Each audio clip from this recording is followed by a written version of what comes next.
NDTV world summit में उपस्थित सभी महानुभावों का मैं अभिनंदन करता हूं। इस समिट में आप लोग अनेक विषयों पर चर्चा करने जा रहे हैं। अलग अलग सेक्टर से जुड़े ग्लोबल लीडर्स भी अपनी बात रखेंगे। साथियों, हम बीते 4-5 साल के कालखंड को देखें तो ज्यादातर चर्चाओं में एक बात कॉमन रही है और वो बात है चिंता, भविष्य को लेकर चिंता। कोरोना के समय चिंता रही कि ग्लोबल पैंडेमिक से कैसे निपटें। कोविड बढ़ा तो दुनिया भर की इकोनॉमी को लेकर चिंता होने लगी। कोरोना ने महंगाई पर चिंता बढ़ाई, बेरोजगारी पर चिंता बढ़ाई, क्लाइमेट चेंज को लेकर चिंता तो थी ही, फिर जो युद्ध शुरू हुए उनकी वजह से चर्चाओं में चिंता और बढ़ गई। ग्लोबल सप्लाई चेन बिखरने की चिंता, निर्दोष लोगों की जान जाने की चिंता, ये तनाव, ये टेंशन, ये कॉन्फ्लिक्ट्स, ये सब कुछ ग्लोबल समिट्स और सेमिनार्स के विषय बन गए।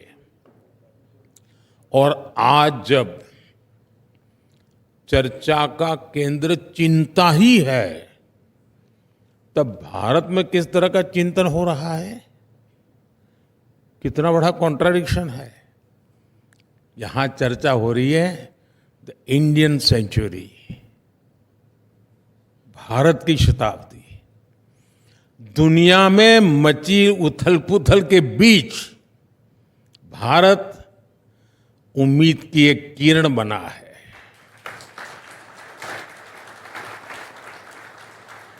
जब दुनिया चिंता में डूबी है, तब भारत आशा का संचार कर रहा है। और ऐसा नहीं कि ग्लोबल सिचुएशन से हमें फर्क नहीं पड़ता, हमें फर्क पड़ता है। चुनौतियां भारत के सामने भी है, लेकिन एक सेंस ऑफ पॉजिटिविटी यहां है जिसको हम सभी फील कर रहे हैं। और इसलिए द इंडियन सेंचुरी की बात हो रही है। साथियों, आज भारत हर सेक्टर में, हर क्षेत्र में जिस तेजी से काम कर रहा है वो अभूतपूर्व है। भारत की स्पीड, भारत की स्केल अनप्रेसिडेंटेड है। अभी हमारी सरकार के 3rd टर्म के करीब 125 डेज पूरे हुए हैं। मैं आपके साथ 125 डेज का अनुभव शेयर करूंगा। 125 डेज में गरीबों के लिए 3 करोड़ नए पक्के घरों को मंजूरी मिली है। 125 डेज में हमने 9 लाख करोड़ रुपए के इंफ्रास्ट्रक्चर प्रोजेक्ट पर काम शुरू किया है। 125 डेज में हमने 15 नई वंदे भारत ट्रेनें चलाई हैं। 8 नए एयरपोर्ट पे के काम शुभारंभ हुए हैं। इन्हीं 125 डेज में हमने युवाओं के लिए 2 लाख करोड़ रुपए का पैकेज दिया है। हमने किसानों के बैंक खातों में 21,000 करोड़ रुपए सीधे ट्रांसफर किए हैं। हमने 70 साल से अधिक के बुजुर्गों के लिए 5 लाख रुपए तक के मुफ्त इलाज की व्यवस्था की है। आप भारत में हो रहे काम का दायरा देखिए। 125 डेज में 5 लाख घरों में रूफटॉप सोलर प्लांट लगाए गए हैं। एक पेड़ मां के नाम अभियान के तहत 90 करोड़ से अधिक पेड़ लगाए गए हैं। इतना ही नहीं, 125 डेज में हमने 12 नए इंडस्ट्रियल नोड्स को मंजूरी दी है। 125 डेज में हमारे सेंसेक्स और निफ्टी में 6 से 7% की ग्रोथ हुई है। हमारा फॉरेक्स $650 बिलियन से बढ़कर $700 बिलियन के पार कर चुका है। भारत की उपलब्धियों की लिस्ट बहुत लंबी है और मैं सिर्फ 125 डेज की ही बात कर रहा हूं। आपको ये बात भी नोट करनी होगी कि इन 125 डेज में दुनिया भारत में किन विषयों पर चर्चा करने आई। 125 डेज में भारत में कौन से ग्लोबल इवेंट्स हुए। भारत में टेलीकॉम और डिजिटल फ्यूचर पर चर्चा करने के लिए इंटरनेशनल असेंबली हुई। भारत में ग्लोबल फिनटेक फेस्टिवल हुआ।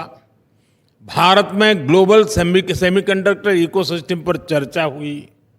रिन्यूएबल एनर्जी और सिविल एविएशन के फ्यूचर की इंटरनेशनल कॉन्फ्रेंस भारत में हुई। फ्रेंड्स, ये सिर्फ इवेंट्स की लिस्ट नहीं है, ये भारत के साथ जुड़ी होप की भी लिस्ट है। इससे भारत की दिशा और दुनिया की आशा, ये दोनों समझ आती है। ये वो विषय हैं जो आने वाले समय में दुनिया का भविष्य तय करेंगे और इन विषयों की चर्चा के लिए आज दुनिया भारत आ रही है। साथियों, आज भारत में इतना कुछ हो रहा है। हमारे तीसरे टर्म में जो गति भारत ने पकड़ी है, उसे देखकर बहुत सी रेटिंग एजेंसीज ने भारत का ग्रोथ फोरकास्ट और बढ़ा दिया है। यहां जो भारत को सबसे ज्यादा प्यार करते हैं, ऐसे श्रीमान मार्क मोबियस जैसे पार्टी एक्सपर्ट यहां मौजूद है। वो जिस प्रकार भारत में होने वाले इन्वेस्टमेंट को लेकर उत्साहित है, उसका बहुत महत्व है। जब वो ग्लोबल फंड्स को कहते हैं कि अपना कम से कम 50% फंड भारत के शेयर मार्केट में इन्वेस्ट करे, तो इसका एक बड़ा मतलब है, बहुत बड़ा मैसेज है। साथियों, भारत आज एक विकासशील देश भी है और उभरती हुई शक्ति भी है। हम गरीबी की चुनौतियां भी समझते हैं और प्रगति का रास्ता बनाना भी जानते हैं। हमारी सरकार तेजी से नीतियां बना रही है, निर्णय ले रही है, नए रिफॉर्म्स कर रही है। हालांकि पब्लिक लाइफ में कई बार मुझे भांति भांति के लोग मिल जाते हैं।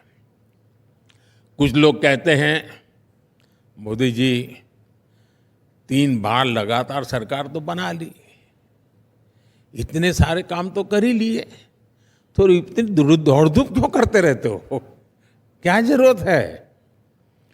दुनिया की 5वीं बड़ी इकोनॉमी बन गए, इतने माइलस्टोन है, इतने पेंडिंग डिसीजन आपने ले लिए, इतने सारे रिफॉर्म्स कर लिए, अब क्या जरूरत है इतनी मेहनत की।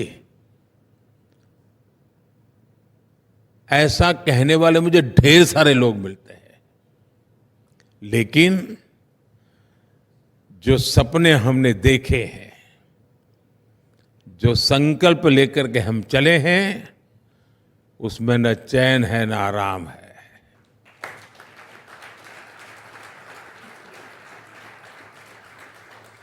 पिछले 10 साल में 25 करोड़ लोग गरीबी से बाहर निकले हैं। क्या इतना ही काफी है? नहीं है क्या? पिछले 10 सालों में करीब 12 करोड़ शौचालय बने हैं, 16 करोड़ लोगों को गैस कनेक्शन मिले हैं। क्या इतना ही काफी नहीं है? पिछले 10 साल में भारत में 350 से ज्यादा मेडिकल कॉलेज बने हैं, 15 से ज्यादा एम्स बने हैं। क्या इतना ही काफी नहीं है? पिछले 10 साल में भारत में 1.5 लाख से ज्यादा नए स्टार्टअप बने हैं। 8 करोड़ युवाओं ने मुद्रा लोन लेकर पहली बार अपना कुछ काम शुरू किया है। और सवाल तब उठेगा, क्या इतना कम नहीं है? मेरा जवाब है नहीं, इतना पूरा नहीं है। आज भारत दुनिया के सबसे युवा देशों में से एक है। इस युवा देश का पोटेंशियल हमें आसमान की ऊंचाई पर पहुंचा सकता है, और इसके लिए हमें अभी बहुत कुछ करना है, बहुत तेजी से करना है। साथियों, आज भारत की सोच और अप्रोच में जो बदलाव आया है, उसे आप भी जरूर नोटिस कर रहे होंगे। आमतौर पर परंपरा रही है और स्वाभाविक भी है, उसको गलत मैं नहीं मानता हूं। हर सरकार पिछली सरकारों के काम से तुलना करती है, और वो एक मानदंड होता है कि भाई पहले क्या था, अब क्या हुआ, पहले कितना था, अब कितना हुआ, और इससे संतोष भी मान लेती है कि चलो पिछली सरकार से हमने बेहतर किया। ज्यादा से ज्यादा पिछले 10-15 साल से तुलना करनी होती है कि तब और अब में क्या अंतर आया, इसको ही अपनी उपलब्धि मान लेती है। हम भी कभी इस रास्ते पर चलते थे, बहुत स्वाभाविक था, लेकिन अब हमें वो रास्ता भी रास नहीं आ रहा है। अब हम बीते हुए कल और आज की तुलना करके आराम फरमाने वाले लोग नहीं है। अब सफलता का मापदंड सिर्फ ये नहीं है कि हमने क्या पाया, अब हमारा आगे का लक्ष्य है हमें कहां पहुंचना है। हम उस ओर देख रहे हैं। अब कहां तक पहुंचे, कितना बाकी है, कब तक पहुंचेंगे, यानी एक नया अप्रोच लेकर के मैं पूरी सरकारी मशीनरी के साथ काम ले रहा हूं। अब भारत फॉरवर्ड लुकिंग सोच के साथ आगे बढ़ रहा है। 2047 तक विकसित भारत का संकल्प भी इसी सोच को दिखाता है। अब हम देखते हैं कि विकसित भारत का जो हमारा संकल्प है, उसकी सिद्धि के लिए हम यहां कहां तक पहुंचे हैं, हमें और कितना करना है, हमें किस स्पीड और स्केल का परिश्रम करना है। और ऐसा नहीं है कि ये सरकार ने तय कर दिया और टारगेट सेट हो गया। विकसित भारत के संकल्प से आज भारत के 140 करोड़ लोग जुड़ गए हैं। वो खुद इसे ड्राइव कर रहे हैं। ये जन भागीदारी का अभियान ही नहीं, बल्कि भारत के आत्मविश्वास का आंदोलन भी बन चुका है। आपको हैरानी होगी, जब सरकार ने विकसित भारत के विजन डॉक्यूमेंट पर काम करना शुरू किया तो लाखों लोगों ने अपने सुझाव भेजे। स्कूल, कॉलेज, यूनिवर्सिटीज में डिबेट्स हुए, डिस्कशंस हुए। सरकारी और सामाजिक संगठनों ने डिबेट्स किए। जनता से जो सुझाव मिले, उनके आधार पर भारत ने अगले 25 साल के लक्ष्य तय किए। विकसित भारत पर डिस्कशंस आज हमारी कॉन्सेंस का, हमारे चैतन्य का हिस्सा बन चुका है। मैं समझता हूं ये जनशक्ति से राष्ट्र शक्ति के निर्माण का सबसे बड़ा उदाहरण है।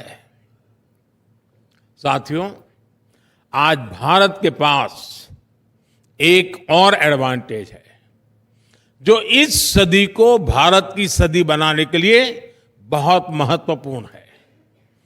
आप सब जानते हैं कि ये एआई का दौर है।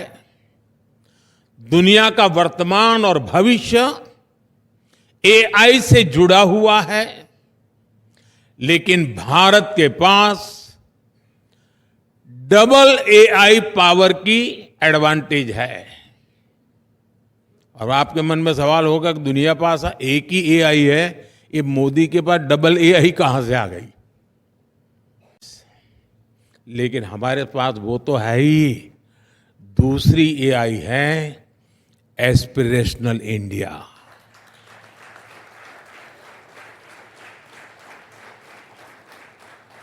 जब एस्पिरेशनल इंडिया और आर्टिफिशियल इंटेलिजेंस की ताकत मिलती है, तब विकास की गति भी तेज होनी स्वाभाविक है।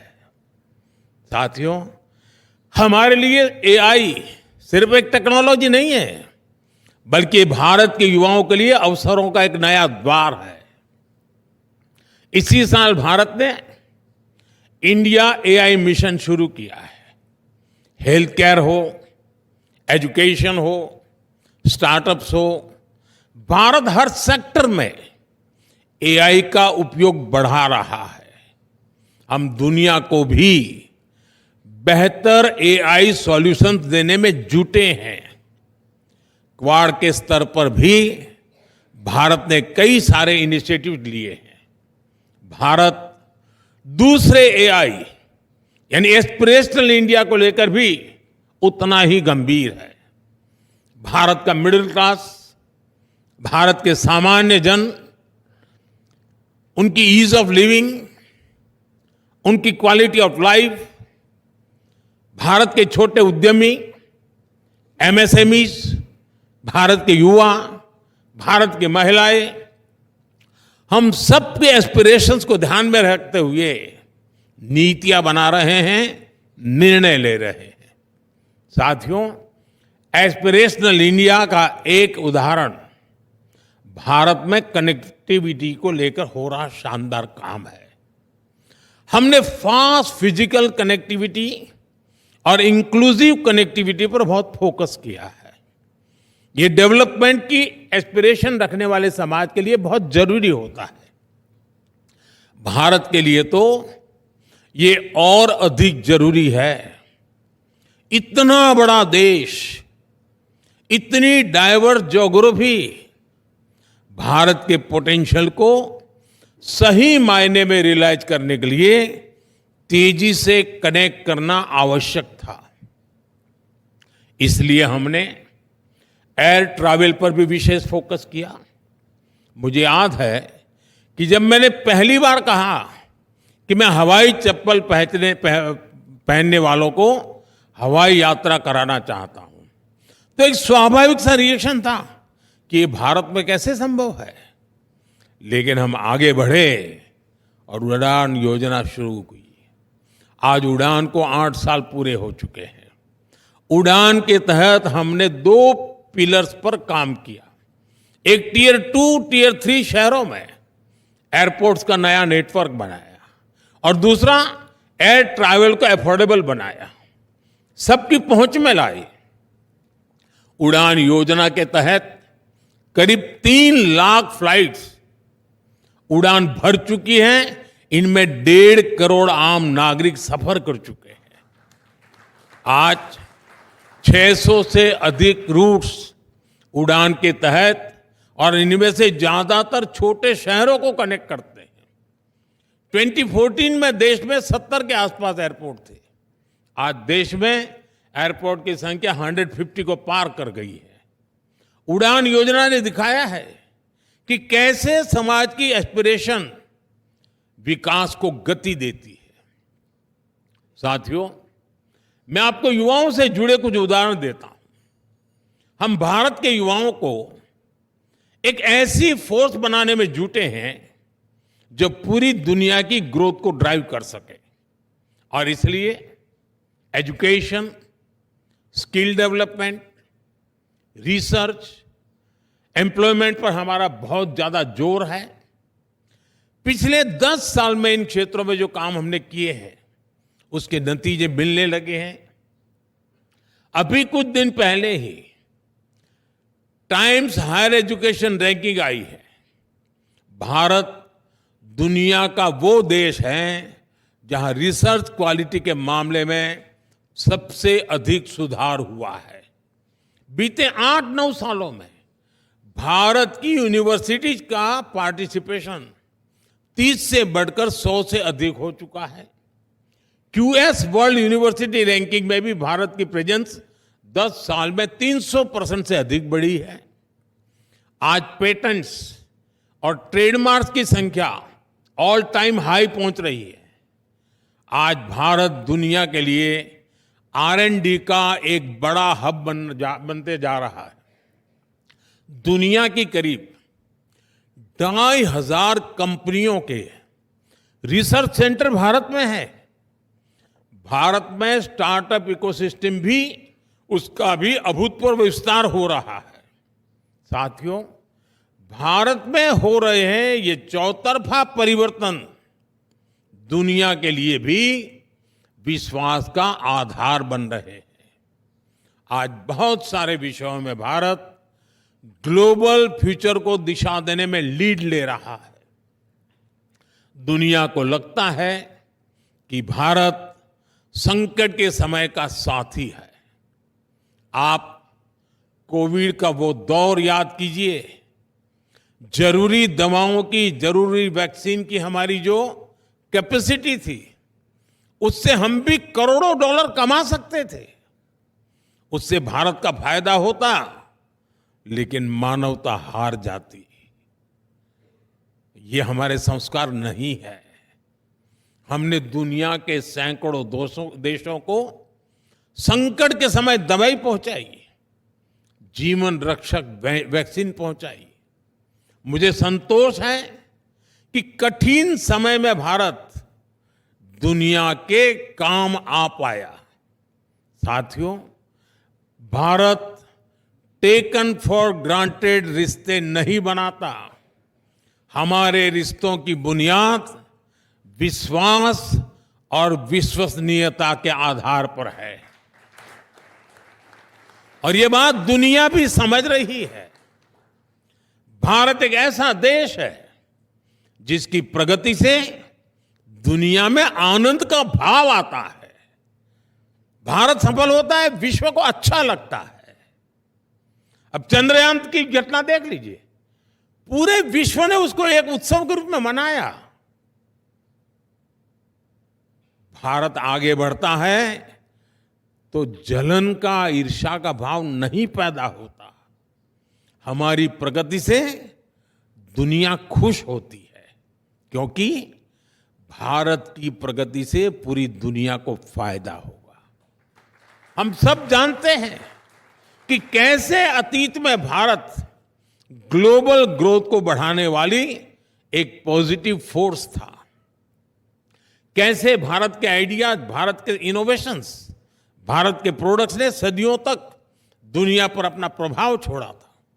लेकिन समय बदला, भारत ने गुलामी का लंबा कालखंड देखा और हम पिछड़ते चले गए। इंडस्ट्रियल रिवॉल्यूशन के समय भी भारत गुलाम था। गुलामी के कारण हम औद्योगिक क्रांतियों का फायदा नहीं उठा पाए। वो समय भारत के हाथ से निकल गया। लेकिन अब आज ये भारत का समय है। ये इंडस्ट्री 4.0 का दौर है। भारत अब गुलाम नहीं है। हमें आजाद हुए 75 साल हो गए हैं, और इसलिए अब हम कमर कसकर तैयार है। फ्रेंड्स, इंडस्ट्री 4.0 के लिए जो स्किल सेट चाहिए जो इंफ्रास्ट्रक्चर चाहिए, उस पर भारत बहुत तेजी से काम कर रहा है। बीते दशक के दौरान मुझे कितने ही ग्लोबल प्लेटफॉर्म से जुड़ने का अवसर मिला है। मैं दुनिया भर में G20 और G7 के सम्मेलनों का हिस्सा रहा हूं। 10 दिन पहले ही मैं आसियान समिट के लिए लाओस में था।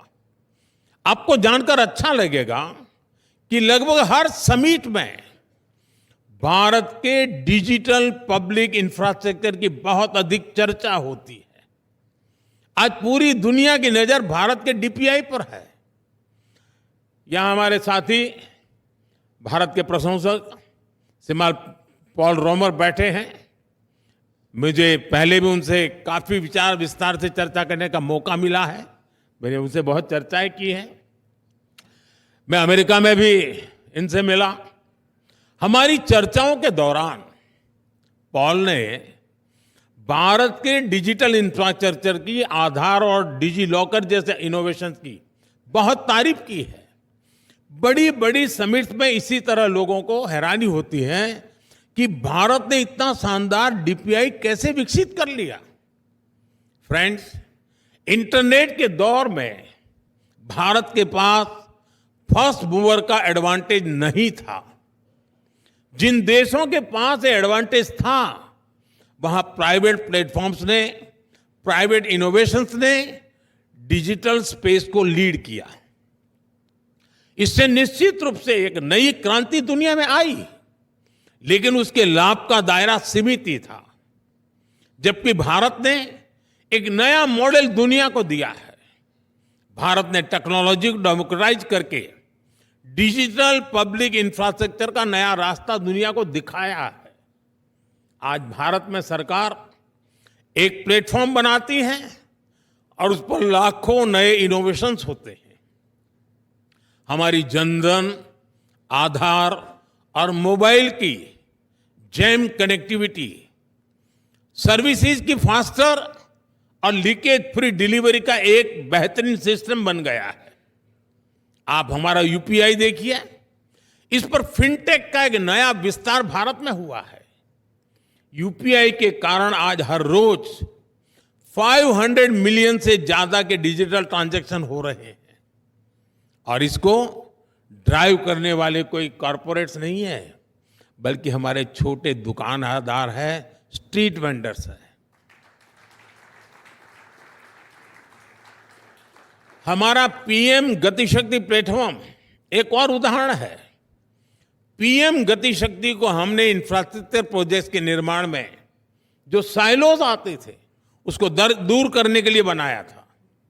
आज ये हमारे लॉजिस्टिक इकोसिस्टम को ट्रांसफॉर्म करने में मदद कर रहा है। ऐसे ही हमारा ओएनडीसी प्लेटफॉर्म है। ये ऑनलाइन रिटेल को ज्यादा डेमोक्रेटाइज, ज्यादा ट्रांसपेरेंट करने वाला इनोवेशन सिद्ध हो रहा है। भारत ने दिखाया है कि डिजिटल इनोवेशन और डेमोक्रेटिक वैल्यूज को एग्जिस्ट कर सकती है। भारत ने दिखाया है कि टेक्नोलॉजी इंक्लूजन, ट्रांसपेरेंसी और एम्पावरमेंट का टूल है, कंट्रोल और डिवीजन का नहीं।